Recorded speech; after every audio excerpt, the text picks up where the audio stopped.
Hey there guys, what is going on? Today we've got something a little bit different in the best class setup videos. We are going to be taking a look at the best class setup for every SMG in Cold War Season 5 Reloaded. Not just one, not just two, not just three, all of them. Every single SMG in the game does have a best class setup, and we're going to be talking about it here today. But just before we do get into the best class setups for every single SMG in Cold War Season 5 Reloaded, make sure you do hit that subscribe button with those notifications turned on. I do massively appreciate it, and it really does help me out. I know about 85% of you guys watching these videos right now are not subscribed, so if you could take the time to hit that little red button for me, that would be absolutely massive. So let's take a look at every single SMG in Cold War here. We might end up extending this to assault rifles and stuff like that, and if you do want to see that, make sure you do let me know. Alrighty, so starting us off here, we do have the MP5. Now the MP5 is a super underrated weapon in this game. It does have a TTK value of about 280 milliseconds out to the 10-12 meters of damage range that it does get with the right attachments. Can actually change up the attachments on this bad boy in a number of different ways to make this a reliable killing machine. We can start off with the SOCOM Eliminator. This basically does just give us a decent amount of vertical recoil control. This is of course the Roman Opulence variant, and we'll talk about that more in a second, but our red dot does disappear from the minimap quite quickly with this, as an 85% increase to that muzzle flash concealment is quite important. Then we move to the barrel. Now you can take a barrel if you do want to increase your damage and range and bullet velocity with the task force barrel, but you do lose on this particular class of these super clean iron sights, as you can see here. If we don't take a barrel, you can see the iron sights, and they are the little W-shaped ones, and they are one of the best iron sights in the game. But if you want better stats in terms of that damage range and bullet velocity, the task force barrel is what I recommend here. Moving on here, we do have the bruiser grip here for that movement speed stats across the board. Movement speed, sprinting movement speed, shooting movement speed, and aim walking movement speed really do allow us to move around the map quite quickly. In the magazine slot, we do take that 40 round drum, basically just to have more bullets to fire with this thing. Doesn't reduce our aim down sight speed at all, which is a really nice bonus, and we get more bullets to fire. And then to round this off, because we haven't reduced our aim down sight speed with the magazine attachment, we do take the serpent grip here for 25% increase to our aim down sight speed to allow us to get those sights up nice and quickly. Now, if you do skip over the barrel attachment, you want to have those clean iron sights, where you do take the stock here for a Raider stock, or as I said, if you do want the more damage range and bullet velocity, you take the task force barrel. Moving on here, we do have a weapon that I really haven't thought about for a little while because there's just better weapons in the game. The Milano 821 is still a fun weapon to use in this game. I believe you can still get like a 4-shot kill, or if you're getting those headshots, almost push it to a 3-shot kill depending on the headshot multiplier. In the attachments, we do actually have the sound suppressor to start us off here for that muzzle flash concealment. We do lose 15% effective damage range here, but if we look at the stats, we still get about 20 meters of damage range out of this, which is enough for an SMG. Moving on, we do have the task force barrel. As I said, this does increase our damage range and bullet velocity, while giving us a little bit more vertical recoil and sort of horizontal recoil as well, which is not ideal, but this weapon doesn't have too much as it is, so it's not too big of a deal. Then we move to the underbarrel again, just a standard foregrip here for 12% increase to our horizontal recoil control. If you do end up feeling like you do need more, or you have a little bit of struggle with the recoil on this thing, the field agent grip will allow you to control this way more easily here. In the magazine slot, we do have the Stanag 55 round drum just to give us the most amount of bullets to fire with this thing. An SMG with more than 50 bullets is really strong here. Then we move to the handle. That serpent grip for 25% increase to our aim down sight speed is very nice here. And we round this off with an aim down sight speed of almost 200 milliseconds, which again is very strong. Moving on here, we do have of course the AK-74U, which is an absolute fan favorite weapon in this game. Very simple class setup. It's a little different to how we have presented previously, but still a lot of fun to run around with. Starting off with something different, again, that GRU suppressor does give us more recoil control with this thing, as well as muzzle flash concealment and a super clean iron sight here. In the barrel slot, of course, the task force barrel does allow us to get that 3-shot kill. If we are landing a couple of headshots, we're going to get a 3-shot kill here. Again, damage range and bullet velocity.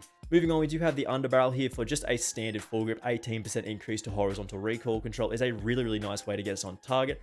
Then, of course, the magazine, we're going for the 50 round drum again, just to have more bullets to fire in this thing. This does allow us to keep fighting, stay in gunfights for longer, fight more enemies before having to reload, which is really nice.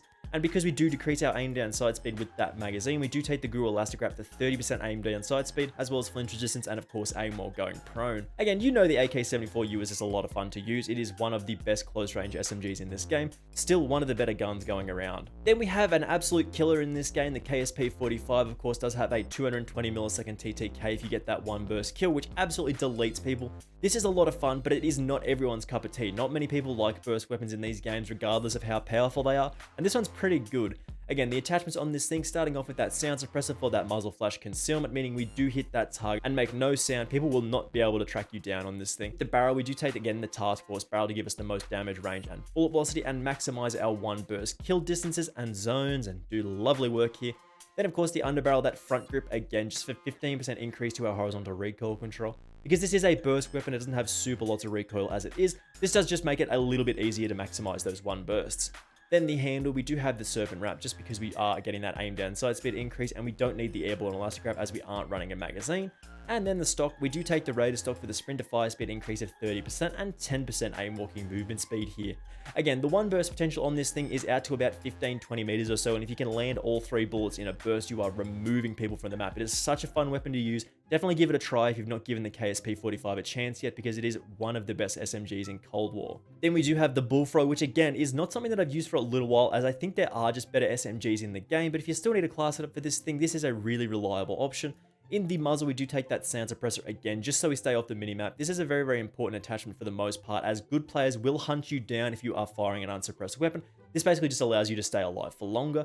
Plus, this does reduce our damage range, but with the right barrel attachment, we still get 25 meters of damage range with this thing, which is still really strong. Speaking of, we do take again the Task Force barrel to increase our damage, increase our range, and increase our bullet velocity. Basically just maximizes our hit detection here, allowing us to combat the range reduction that we did get from the sound suppressor.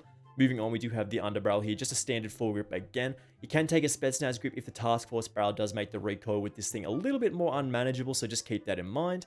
Then we don't need a magazine on this thing because it does have 50 rounds in the mag by default. You can take 85, but that's too many. Again, the handle, Serpent Wrap, because we aren't reducing our aim down sight speed with a magazine. Then this stock, we do take again the KGB skeletal stock for sprint to fire speed and aim walking movement speed here. Again, this thing is a very, very reliable weapon. It's not a standout in terms of TTK value or anything like that, but it's super accurate, really reliable, and does decent work at those medium distances. Moving on, we do have the Mac 10 here, and we're actually going with something a little bit different. We do have a gunfighter class for you where we are running 7 or 8 attachments, depending on if you want an optic. I feel like this really can't be put together nicely with 5 attachments, so we're taking 8 here, starting off with that SOCOM Eliminator for the most amount of vertical recoil control here at a 25% increase, which is absolutely massive for helping keep us on target. To the barrel, we do take the Reinforced Heavy. You do not want the Task Force on this thing. It does increase your damage, but it also increases your recoil, and that is bad with this. Moving on, the body, the Steady Aim Laser does allow us to fight at close range more easily with 15% increase to our hip fire accuracy, which is very, very important. Moving on to the underbarrel, we do have the SFOD speed grip here. This does give us a bit of sprinting movement speed, but more importantly, 10% vertical and 10% horizontal recoil control, which is, again, a massive boost to help keep us on target here. In the 53 round fast mag here, we do have very, very fast reload speeds here, as well as a very large magazine. You check those stats and we get a reload speed of 1.2 seconds and an aim down sight speed reduction, which is not ideal, but we can counteract that with, of course, the airborne elastic to give us 30% aim down sight speed, and that takes us to a value of 261 milliseconds, which is a little bit slow, but not too big of a deal. And then we round this off with the Raider stock here. This does give us that sprint to fire speed and aim walking movement speed again. And we get a nice clear sight picture with this, so we don't usually need an optic, but you can take one if you do prefer that. Moving to one of the most reliable weapons in the game, the LC-10 is just an absolute powerhouse at those close to medium distances. Doesn't have a super fast TTK value like some of the other guns on this list, but just a reliable weapon at those medium distances is what you get out of the LC-10. Again, our class setup does feature like this with the sound suppressor. You can also run an infantry compensator as well if you do want to change it up a little bit for more vertical recoil control, but we like the sound suppressor here just to keep us off that minimap. Then the barrel, again, surprise, surprise, it's the Task Force barrel for damage range and bullet velocity. This maximizes our hit detection as well as our combat at range. Underbarrel, again, that full grip standard horizontal recoil control increase of 15% with no negatives, one of the best attachments going around. The handle, again, that Serpent Wrap for 25% increase to our aim down sight speed because we do get 34 rounds in the magazine by default. And then we finish this off with the Raider stock as well for sprint to fire speed and aim walking movement speed. Then we have the Papisha, which was recently buffed to be one of the best weapons in the game, man. This features a 264 millisecond TTK. If you can control the recoil with this thing, you are absolutely hosing people down up close. It is such a fun weapon to use. Again, the attachments are a little bit variety here. We can take the KGB Eliminator for more vertical recoil control, or you can take the GRU Suppressor for just a little bit of extra vertical recoil control, but we can stay off the radar with this thing as well. This is, again, an attachment choice that is up to you. We want that Task Force barrel because this does allow us to get that 5-shot kill here. Takes our damage to 30 per bullet, which again, 5-shot kill at 909 rounds per minute is about 264 milliseconds worth of TTK, which is very, very fast. Then that underbarrel, we do actually take that Spetsnaz grip here for 8% vertical and 22% horizontal to help keep us on target. As I said, this thing is an absolute recoil machine, man, with the Task Force barrel, so you do need as much help as you can get. Then we have the magazine. We just take a standard 55 round drum mag to have more bullets to fire here. You don't need the 71 round mag because we don't want to reduce your aim down sight speed too much. For that, we do actually have the Serpent Wrap here for 25% increase to our aim down sight speed, taking our value to 206 milliseconds, or if you want to push it below 200 milliseconds, you can take the Gru Elastic Wrap here. Then we have the OTS-9, which is not a weapon I've thought about a lot recently since the Tech-9 came out. They basically brought out two weapons that were very, very similar to each other, very, very close together. And then it turns out that the Tech-9 was just better, so everyone just used that over the OTS-9, which is a little bit sad because this weapon is actually fun to use as well. Again, starting us off here, we do have that KGB Eliminator, or again, you can take a Gru Suppressor here if you're looking for that extra recoil control. Again, either of these attachments will do a job for you.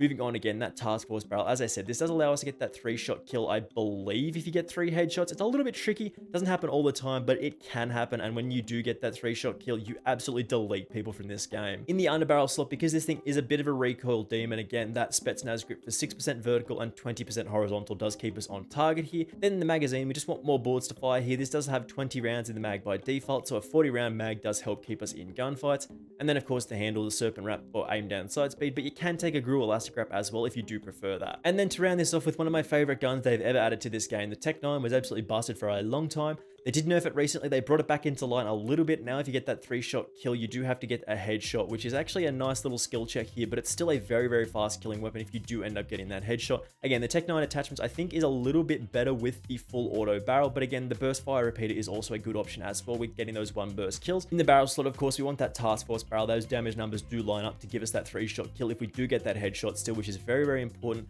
The damage range and, of course, that bullet velocity is very, very important for fighting at medium distances as well. Under barrel, we do have the Field Agent grip to give us the most amount of recoil control here. 6% vertical and 20% horizontal does keep us on target. Then the magazine, 39 round mag. As I said, these are very, very similar attachments to, of course, something like an OTS-9. They're just very, very similar weapons. So giving us more bullets to fire here is very important. And then we round this off with the Airborne Elastic Wrap here because we are reducing our aim down sight speed, of course, with our magazine attachment. So there it is, guys. Quick fire way of talking about every single SMG in the game. Straight up, man, I love making videos like this because it presents so much information to you guys. If you're looking for a specific class setup, make sure you do just skip to the timestamp or something like that and you can learn something. Try these class setups out because they are all super fun. Again, thank you very much for watching this one. I do massively appreciate it, of course. Make sure you do hit that subscribe button with those notifications turned on, and hopefully I will see you in the next video. Bye!